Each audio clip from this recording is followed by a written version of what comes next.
Assalamu alaikum to all. I am Muhammad Al Amin Sarkar, Assistant Teacher of Aminabaki Residential Model School and College.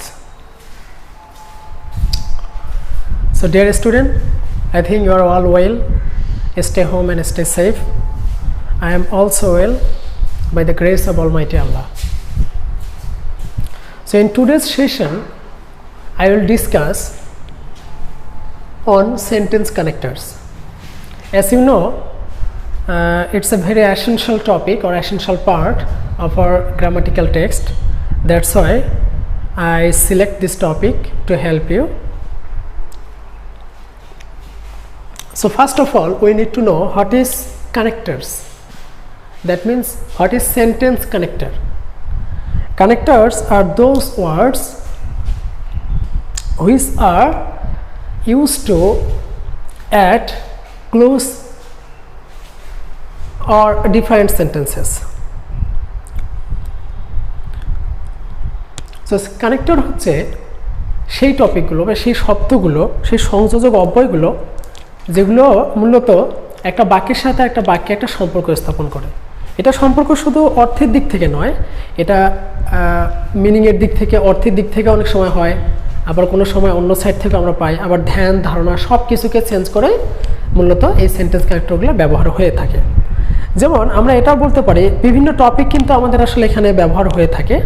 তার ভিতরে একটা গুরুত্বপূর্ণ topic হচ্ছে conjunction. কনজাংশনটা কিন্তু আমাদের সেন্টেন্স কানেক্টরের একটা ভাগ। আমরা জানি কনজাংশন কী কাজ করে, যে কনজাংশন হচ্ছে সেরকম কনজাংশন হচ্ছে যেগুলো মূলত একটা ক্লুজকে, ফ্রেজকে অথবা একটা সেন্টেন্স এক বা একাধিক বাক্যকে সংযুক্ত করে। এটা শুধু নর্মালি সংযুক্ত করে, কিন্তু আমরা যদি বলি যে অর্থের দিক থেকে এবং সকল সাইডকে ঠিক রেখে একটা বাক্যের সাথে আর একটা বাক্যের সম্পর্ক স্থাপন করে দেওয়া, শুধু রিলেশনশিপই নয়, দেখা যাচ্ছে তাদের ধ্যান ধারণা কনসেপ্ট সব কিছুকে ক্লিয়ার করে দেওয়া, এই সব কিছু কাজ করে থাকে কিন্তু সেন্টেন্স কানেক্টরস। আরও কিছু মজার ডিফারেন্স আছে কনজাংশন এবং সেন্টেন্স কানেক্টরের মধ্যে। তার ভিতরে একটা গুরুত্বপূর্ণ পার্থক্য হচ্ছে সেটা হচ্ছে যে আমরা সচরাচর যে কনজাংশনগুলো ব্যবহার করে থাকি, সব কনজাংশনকে কিন্তু আমরা সেন্টেন্স কানেক্টর বলতে পারবো না। তার কারণ সব কনজাংশনই আমাদের ওইভাবে সেন্টেন্স কানেক্টর হিসেবে ব্যবহার হয় না। হ্যাঁ, কিছু কিছু ব্যবহার হয়, যে ব্যবহারগুলো মূলত আমাদের আলোচনায় আমরা নিয়ে আসবো। তবে এই ক্লাসটিকে আমরা কয়েকটি পার্টে বিভক্ত করব যাতে তোমাদের বুঝতে সুবিধা হয়। তার মধ্যে আমরা আজকে 2 হতে 3টি পার্ট নেব। পার্ট নেওয়ার পরে আমরা এই আলোচনাটাকে ধারাবাহিকভাবে নিয়ে যাব, যাতে করে আমাদের এই সেন্টেন্স ক্যারেক্টারগুলো বুঝতে সুবিধা হয় এবং আমরা খুব সহজেই একটা সেন্টেন্সকে আলাদা একটা সেন্টেন্সের সাথে যুক্ত করতে পারি। সেটা অর্থের দিক থেকে, স্ট্রাকচারের দিক থেকে, সকল সাইড এর উপর ডিপেন্ড করবে এবং এটাকে আমরা সুন্দরভাবে একটা বাক্যের সাথে একটা বাক্যকে মেলাইতে পারবো। তো আজকের আলোচনা থেকে আমরা এতটুকুই জানতে পারবো যে আসলে একটা বাক্যের সাথে আরেকটা বাক্যের সম্পর্ক, একটা বাক্যের সাথে আলাদা বাক্যের কী টাইপ অফ রিলেশনশিপ হতে পারে, আবার এরা কিভাবে একটা সেন্টেন্সের মধ্যে ফাংশন করে, আবার এদের নিজেদের ভিতর কোনো কিছু পরিবর্তন হয় কিনা কাজ করে থাকে। একটা তথ্য বলে দেওয়া ভালো, আসলে পাঞ্চুয়েশন মার্কস অনেক সময় কিন্তু এরা পাঞ্চুয়েশন মার্কসেরও কাজ করতে পারে। যেমন আমরা এটাকে আরেক ভাষায় বলতে পারি, on the other hand we may call this topic as the disguised punctuation. যে আমরা বলতে পারি যে এখানে আসলে লুকায়িত অবস্থায় থাকে, যে লুকানো অবস্থাটা থাকে আমরা পরবর্তীতে সেন্টেন্সে ব্যবহারের মাধ্যমে সেটাকে বের করতে পারি। তো এটা একটা কানেক্টরের পরিবর্তে ব্যবহার হয়, এই কারণে এটাকে বলতে পারি যে এটা লুকায়িত অবস্থায় থেকেও মূলত একটা বাক্যে ব্যবহার হয়ে থাকে। তো যাক, আমরা মূল আলোচনায় ফিরে যাই। Let's talk about sentence connectors. So we divided this topic into several parts. So this one is the first part of sentence connector. আমরা এটাকে বিভিন্ন ভাগে ভাগ করেছি, তার মধ্যে প্রথম পার্ট এবং প্রথম ভাগটি আজকে তোমাদের সবার সাথে শেয়ার করতেছি। আশা করি তোমরা সবাই ভালো করে বুঝবে বিষয়টি এবং পরবর্তীতে অধিকতর প্র্যাকটিস করার মাধ্যমে বিষয়টি তোমাদের কাছে ক্লিয়ার হবে। কারণ আমরা জানি, as you know that practice makes a man perfect.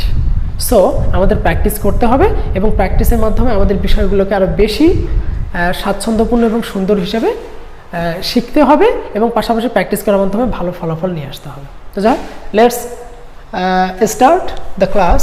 First of all যে পার্টটা আমরা নেব, সে পার্টটির নাম হচ্ছে সিমিলারিটি। আমরা যখন দেখব যে একই বাক্যের মধ্যে বা পাশাপাশি দুইটি এমন বাক্য দেয়া আছে যে বাক্যটার মধ্যে আমরা একটা সদৃশ্য ভাব দেখতে পাচ্ছি বা একটা সাদৃশ্য ভাব আছে, এই সাদৃশ্য ভাব থাকলে আসলে আমরা কোন কোন কানেক্টরগুলোকে ব্যবহার করতে পারি বা কোন কোন কানেক্টরগুলো ব্যবহার হতে পারে, এটা কিন্তু আজকে আমরা মূলত আলোচনা করবো এই সিমিলারিটি পার্টটাতে।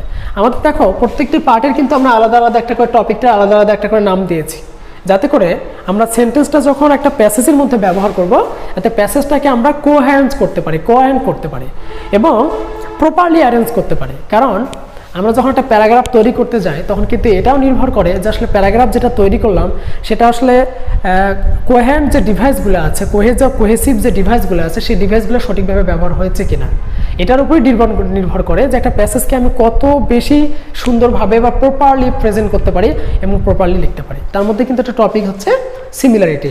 আসলে পাশাপাশি দুইটি এমন বাক্য দেয়া আছে এবং এই বাক্যটার মাঝখানে একটি গ্যাপ দেওয়া আছে। দুইটা বাক্য দেখে মনে হচ্ছে যে তারা সিমিলার মিনিং প্রকাশ করতেছে। যদি এরকম সিমিলার মিনিং প্রকাশ করে এবং একই অর্থ প্রকাশ করে, এরকম হতে পারে যে সেন্টেন্সে যে ওয়ার্ডগুলো ব্যবহার করা হয়েছে সেই ওয়ার্ডগুলো একই নাও হতে পারে, সিনোনিম হতে পারে, ডাজন্ট ম্যাটার। যদি সিনোনিমও হয়, যদি তাদের কনসেপ্টের মধ্যে মিল থাকে এবং প্রথম বাক্যে যেটা বোঝানোর চেষ্টা করা হয়েছে পরবর্তী বাক্যকে ঠিক একই বিষয় যদি বোঝানোর চেষ্টা করা হয়ে থাকে এবং সেখানে ওয়ার্ডস ভেরিয়েশন হতে পারে বা ওয়ার্ডস আলাদা হতে পারে, কিন্তু যদি টপিক এবং কনসেপ্টের মধ্যে আমরা মিল খুঁজে পাই, তাহলে আমরা এই জাতীয় কানেক্টরসগুলো আমরা ওই দুইটি বাক্যের মাঝখানে ব্যবহার করতে পারি। আমরা অলরেডি একটা এক্সাম্পল দিয়েছি, আমরা এক্সাম্পলটা দিলে বিষয়টা ক্লিয়ার হবে। আমরা কিছু কানেক্টর ব্যবহার করার আগে বলে দিই, আসলে আমাদের কিছু কানেক্টর আমাদের মনে রাখতে হবে যে এটা প্রকাশ করার জন্য এই কানেক্টরগুলো কাজে লাগে, এটা প্রকাশ করার জন্য এই কানেক্টরগুলো কাজে লাগে। যেমন আমরা অলমোস্ট আজকে 3টি টপিক নিয়েছি, একটা হচ্ছে সিমিলারিটি, কন্ট্রাস্ট, একটা হচ্ছে রেজাল্ট। তো এরকম যদি হয়, আমরা মূলত যে কানেক্টরগুলো বোর্ডে তুলে দিয়েছি এই কানেক্টরগুলো ব্যবহার করতে পারলে ইনশাল্লাহ হয়ে যাবে। এখন আমরা এরকমও হতে পারে যে আমি একটা কানেক্টর ইউজ করেছি কিন্তু আদার জন্য আরেকটা কানেক্টর ইউজ করেছে। হ্যাঁ, ইউজ করা যাবে, কোনো সমস্যা নেই। যদি তারা সিমিলার মিনিংয়ের হয় তাহলে একই জায়গায় অনেক কয়েকটা কানেক্টর ব্যবহার করা যেতে পারে, কিন্তু সেটা অবশ্যই মনে রাখতে হবে অর্থের দিক থেকে ঠিক রাখতে হবে এবং পাশাপাশি স্ট্রাকচারের দিক থেকে ঠিক রাখতে হবে যে ওই জায়গাটা আসলে কোন পার্টস অফ স্পিচের, সেটা কি অ্যাডভার্বের না আদার্স কোনো পজিশনের বা কনজাংশনের কিনা সেটাও দেখতে হবে। যে আসলে যদি জায়গা ফিট থাকে তাহলে আমরা খুব সহজে এটাকে ব্যবহার করতে পারবো। আচ্ছা, সিমিলারিটি প্রকাশ করার জন্য যে কানেক্টরগুলো ব্যবহার করা হয়ে থাকে আরও অনেক কানেক্টর আছে, তার মধ্যে আমরা বেশ কয়েকটা নিয়েছি জাস্ট তোমাদেরকে কনসেপ্টটা ঢুকিয়ে দেওয়ার জন্য। যখন তোমরা আবার বাসায় বেশি বেশি করে চর্চা করবে, আরও বেশি সিমিলারিটি পার্টস বা সিমিলারিটি কানেক্টরগুলোর সম্বন্ধে তোমাদের আইডিয়াটি হবে। তো আমরা এখন দেখতে পাচ্ছি সিমিলারলি, লাইকউইজ,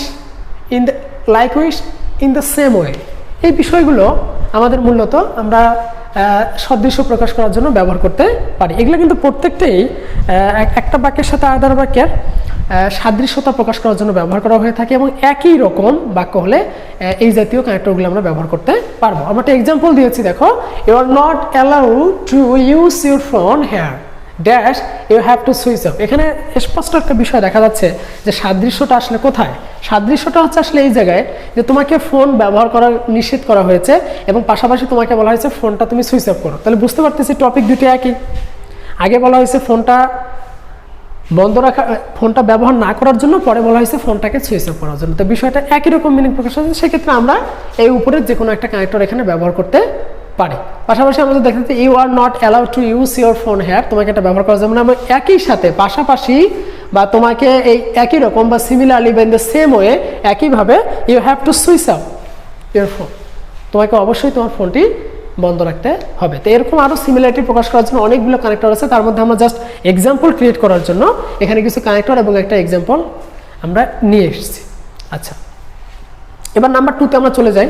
নাম্বার 2তে আমাদের একটা বিষয় দেওয়া আছে কন্ট্রাস্ট। কন্ট্রাস্ট মূলত বৈপরীত্য প্রকাশ করার জন্য ব্যবহার করা হয়। আসলে একটা কনসেপ্ট বা একটা বিষয় থেকে যখন আলাদা একটা বিষয়ে আমরা চলে যাবো একটা বাক্যের মধ্যে, কারণ তোমরা জানো যখন আমরা একটা প্যাসেজ তৈরি করতে যাই তখন এই প্যাসেজটার মধ্যে আমাদের অনেকগুলো ডিভাইসের প্রয়োজন হয়। আমি ডিভাইস বলতে এখানে বোঝানোর চেষ্টা করতেছি বিভিন্ন কনসেপ্ট আমাদেরকে নিয়ে আসতে হয়।